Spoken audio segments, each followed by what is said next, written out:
एक गांव में श्रवण नाम का अपाहिज लड़का रहता था। श्रवण के पिता गांव के मुखिया थे। श्रवण का बड़ा भाई मोहन श्रवण को बिल्कुल भी पसंद नहीं करता था। इसी वजह से श्रवण ज्यादातर घर के बाहर उदास बैठा रहता था। एक दिन की बात है, श्रवण गांव में उदास बैठा हुआ था कि तभी उसकी ही उम्र का दिनेश वहां पर अचानक गिर गया। श्रवण ने कहा, अरे क्या हुआ तुम्हें? सामने इतना बड़ा पत्थर है, तुम्हें दिखाई नहीं दिया? दिनेश ने कहा, मैं अंधा हूँ। श्रवण बोला, तब तो हम दोनों एक जैसे हुए। दिनेश बोला, एक जैसे कैसे हुए भाई? श्रवण ने बताया कि मैं अपाहिज हूँ और तुम अंधे हो, इसलिए एक जैसे हुए न। तुम रहते कहाँ हो? दिनेश ने कहा, मेरा इस दुनिया में कोई नहीं है, मैं अनाथ हूँ। श्रवण ने कहा, मैं अनाथ तो नहीं हूँ, पर अनाथ जैसा जीवन व्यतीत कर रहा हूँ। दिनेश ने कहा, क्या तुम मेरे दोस्त बनोगे? श्रवण ने कहा, क्यों नहीं?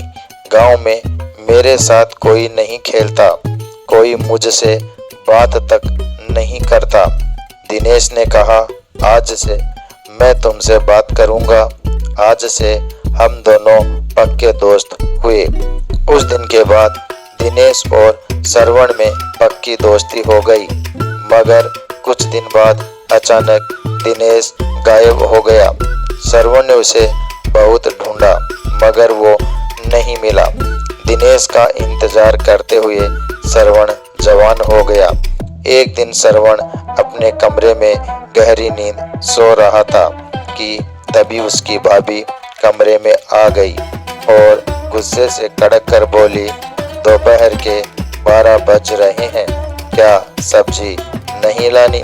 श्रवण ने कहा, क्या दोपहर के 12 बज गए? क्षमा करना भाभी, क्या है कि कल मुझे पूरी रात नींद नहीं आई। भाभी बोली, ऐसा क्या कर रहे थे रात में कि पूरी नींद ही नहीं आई?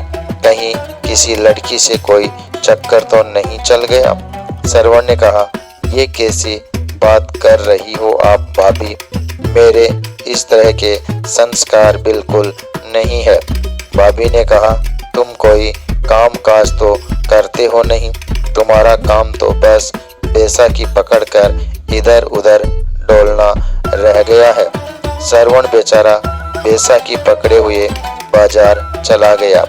बाजार में श्रवण सौदा खरीद ही रहा था कि तभी उसको जानने वाला एक व्यक्ति मिल गया। व्यक्ति ने कहा, क्या हाल है श्रवण भाई, आज तुम्हारा चेहरा कैसे उतरा हुआ है?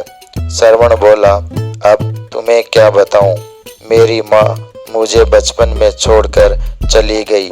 सोचा था जब भैया की शादी हो जाएगी तो भाभी मुझे माँ की तरह प्रेम करेगी, मगर भाभी मेरा अपमान करने का कोई मौका नहीं छोड़ती।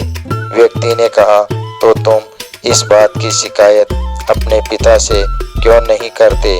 वो तो गांव के मुखिया है, दूसरों की समस्या सुलझाते हैं, क्या अपने घर की समस्या नहीं सुलझा सकते? श्रवण ने कहा, पिताजी मुझसे बहुत प्यार करते हैं, अगर उन्हें मेरे प्रति भाभी के बुरे व्यवहार का पता लगा तो वो बहुत ज़्यादा नाराज हो जाएंगे। आखिर मुझे रहना तो उनके साथ ही है ना। अच्छा मैं चलता हूँ, नहीं तो भाभी नाराज हो जाएगी। श्रवण घर चला गया।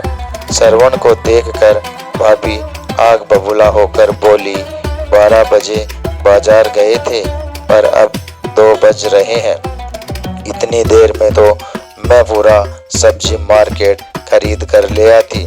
श्रवण बोला, ये कैसी बात कर रही हो आप भाभी, आप तो जानती है कि मैं अपाहिज हूँ, मैं आम लोगों की तरह जल्दी जल्दी नहीं चल सकता, मुझे तो कदम कदम पर इस बैसाखी की जरूरत पड़ती है।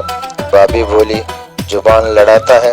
इतना कहकर भाभी ने एक तमाचा श्रवण के गाल पर मार दिया। तभी श्रवण का भाई मोहन आ गया। मोहन ने कहा, क्या हुआ, इतना नाराज क्यों हो रही हो? तुमने इसे थप्पड़ क्यों मारा? भाभी बोली, देखिए जी, 12 बजे बाजार गया था, 2 बजे लौटा है। मैं 2 घंटे से इसका इंतजार कर रही हूँ।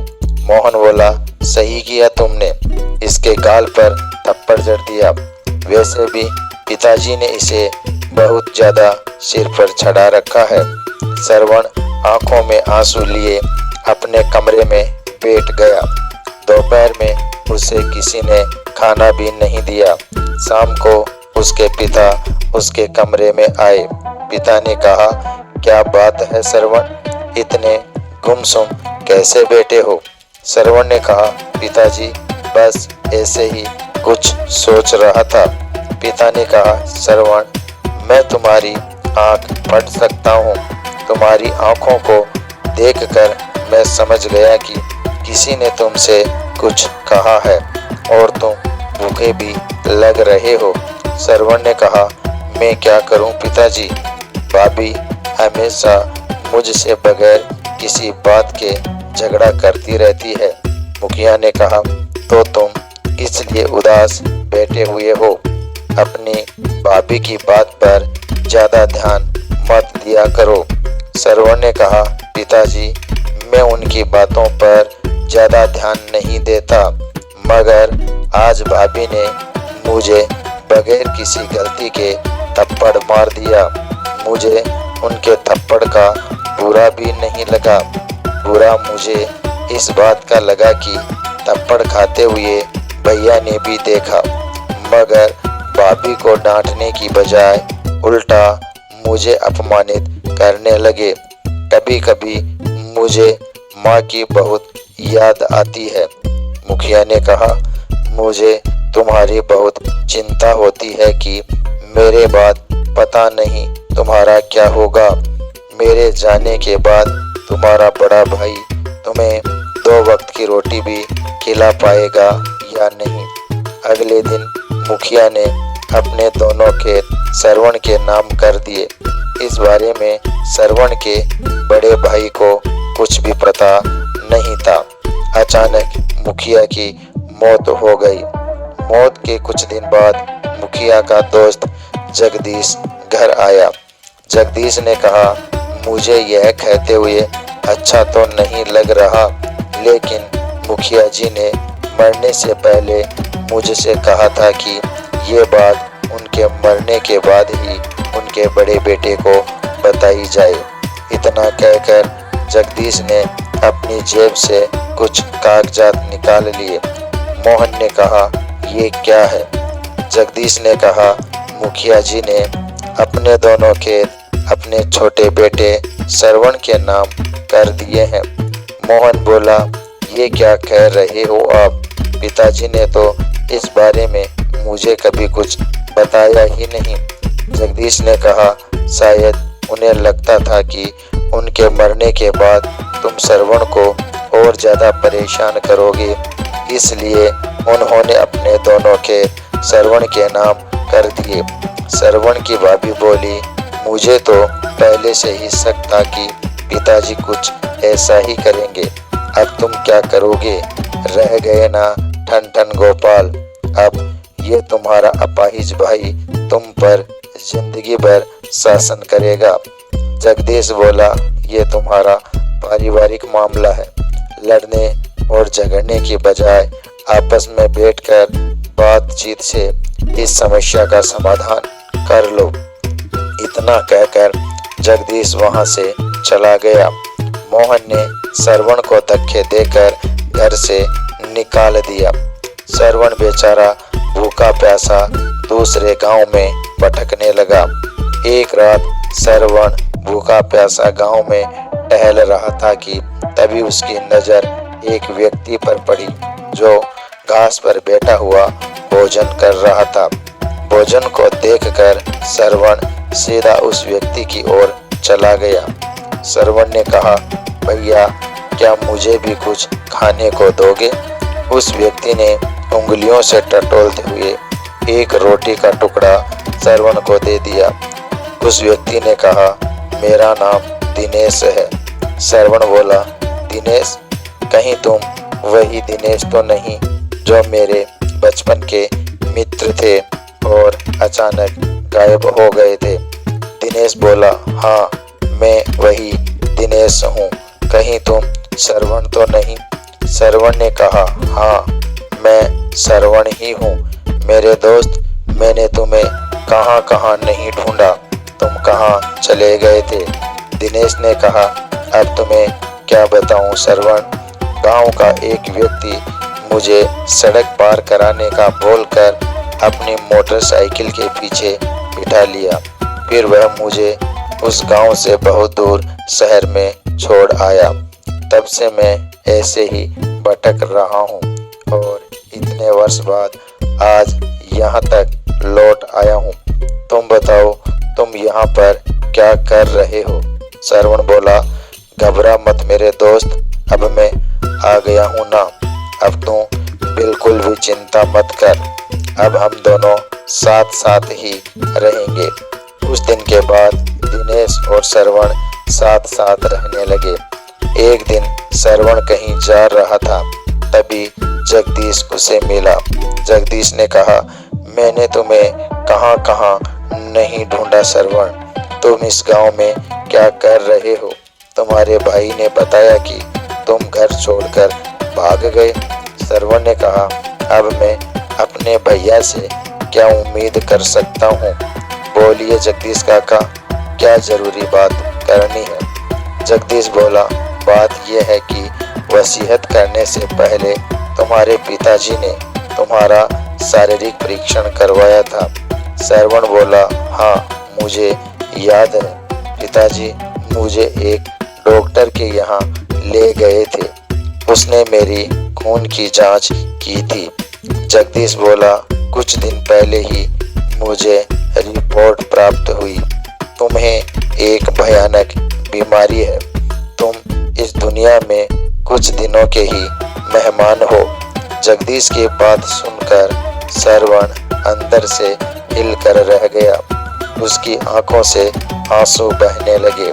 कुछ देर बाद श्रवण हल्की मुस्कुराहट के साथ बोला, वैसे भी जिंदगी में मुझे कभी सुख तो मिला नहीं। जगदीश काका, तो क्या आप मुझे सिर्फ ये बताने के लिए यहाँ आए हैं? जगदीश बोला, मैं जानता हूँ कि तेरे भाई और भाभी का तेरे प्रति व्यवहार कितना बुरा था और उन्होंने तुम्हें धोखा देकर घर से बाहर भी निकाल दिया था, लेकिन उन्हें उनके किए की सजा भी मिल चुकी है। तुम्हारा बड़ा भाई अब सड़क पर आ चुका है और तुम्हारी भाभी सड़कों पर भीख मांगकर गुजारा करती है। श्रवण बोला, मैं इस बात को नहीं मानता काका। जगदीश बोला, अगर तुम्हें मेरी बात का विश्वास नहीं तो स्वयं अपनी आंखों से देख लो। इतना कहकर जगदीश ने दूर से एक औरत की ओर इशारा कर दिया। उस औरत को देखकर श्रवण पूरी तरह से चौंक गया। श्रवण बोला, अरे ये तो भाभी है, तो क्या भैया को कहीं पर काम नहीं मिला? जगदीश बोला, नहीं, क्योंकि तुम्हारा भाई अब अपाहिज हो चुका है। श्रवण, तुम तो कुछ दिनों के ही मेहमान हो, तो क्यों ना तुम अपने दोनों खेत अपने भाई के नाम कर दो। यह बात मैं तुमसे सिर्फ इंसानियत के नाते कह रहा हूँ, बाकी तुम्हारी मर्जी। जगदीश काका की बात सुनकर श्रवण कुछ सोचता हुआ बोला, मैंने सोच लिया है काका, मुझे क्या करना चाहिए। आप घबराओ मत, मैं अपने भैया और भाभी को सड़क पर भी मांगने नहीं दूंगा, लेकिन उसके बदले में मैं आपसे कुछ चाहता हूँ। जगदीश बोला, तुम मुझसे क्या चाहते हो? श्रवण जगदीश के कान में कुछ बताने लगा। अगले दिन दिनेश को श्रवण नहीं मिला तो उसने श्रवण को बहुत ढूंढा, मगर श्रवण उसे कहीं नहीं मिला। ऐसे ही कई महीने बीत गए। एक दिन अचानक दिनेश किसी कार से टकरा गया। कार से एक आदमी बाहर निकल कर आया। आदमी ने कहा, अरे तुम्हें चोट तो नहीं आई? दिनेश ने कहा, नहीं, मुझे कोई चोट नहीं आई। मेरे शरीर को तो हर 5 मिनट बाद किसी न किसी चीज से टकराने की आदत है।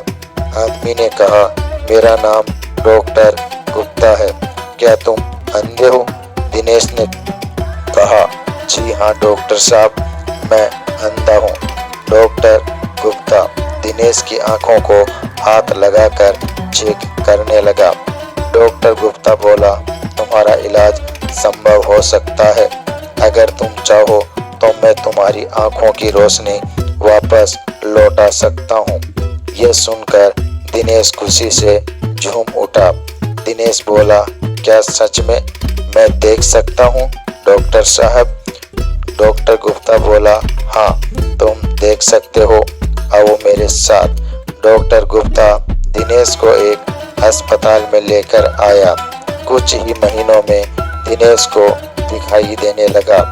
डॉक्टर गुप्ता बोला, ये लो दिनेश 10 लाख रुपए, अब तुम्हें सड़कों पर भीख मांगने की जरूरत नहीं है। दिनेश ने उन 10 लाख रुपए से व्यापार करना शुरू कर दिया। कुछ ही समय में उसका व्यापार बहुत अच्छा चलने लगा और दिनेश पैसों में खेलने लगा। अब वह एक बहुत अमीर व्यक्ति बन चुका था। कुछ सालों बाद दिनेश डॉक्टर के घर पर आया। डॉक्टर गुप्ता बोला, मैं भी तुमसे ही मिलना चाहता था, दरअसल मैं तुम्हें कुछ देना चाहता था। दिनेश बोला, मैं आपको कुछ लौटाने आया हूँ। इतना कहकर दिनेश ने 10 लाख रुपए डॉक्टर को दे दिए और बोला, मैं आपका एहसान जिंदगी भर नहीं भूलूंगा डॉक्टर साहब। दुनिया में जहाँ एक तरफ आप जैसे अच्छे इंसान मौजूद है जो मुझ जैसे व्यक्ति की मदद करते हैं, तो वहीं दूसरी तरफ मेरे मक्कार दोस्त की तरह जो बीच रास्ते में मुझे छोड़कर भाग जाता है। डॉक्टर गुप्ता बोला, ये 10 लाख रुपए तुम्हारे हैं दिनेश।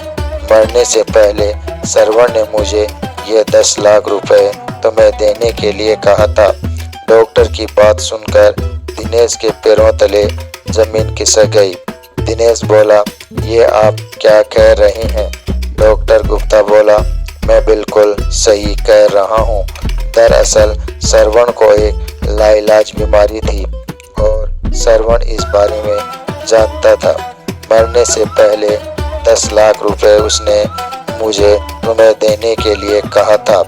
उसने मुझसे यह कहा था कि मेरे दोस्त से कहना कि मैं उससे आखिरी बार इसलिए नहीं मिल सका कि वह मेरे जाने की बात सुनकर दुखी ना हो जाए। दिनेश ने कहा, आपने मुझे पहले क्यों नहीं बताया? मैं उसके बारे में पता नहीं क्या क्या सोचता रहता था और वो जाते जाते मेरे ऊपर इतना बड़ा उपकार कर गया। मैं उसके उपकार का बदला कैसे चुकाऊंगा? मैं तो अब उससे मिल भी नहीं सकता। डॉक्टर गुप्ता ने कहा, अपने आप को संभालो दिनेश, सरवण तुम्हारे साथ हमेशा रहेगा और ये मेरे शब्द नहीं बल्कि सरवण के शब्द है, वह तुम्हारे साथ हमेशा रहेगा। दिनेश बोला, वो झूठ बोलता था। अगर ऐसी बात है तो फिर मुझे छोड़कर क्यों गया? डॉक्टर गुप्ता बोला, तुम जिन आंखों से आज इस संसार को देख रहे हो वो और किसी की नहीं बल्कि तुम्हारे दोस्त सरवण की आंखें हैं। मरने से पहले उसने तुम्हें अपनी आंखें दान कर दी थी। अब तुम उसकी ही आंखों से इस दुनिया को देख रहे हो। दिनेश नम आंखों से चला गया। दिनेश आज भी अपने दोस्त सरवण को याद करता है। दोस्तों, दुनिया में ऐसे भी दोस्त होते हैं। दोस्तों, वीडियो पसंद आया हो तो लाइक और शेयर जरूर कर देना।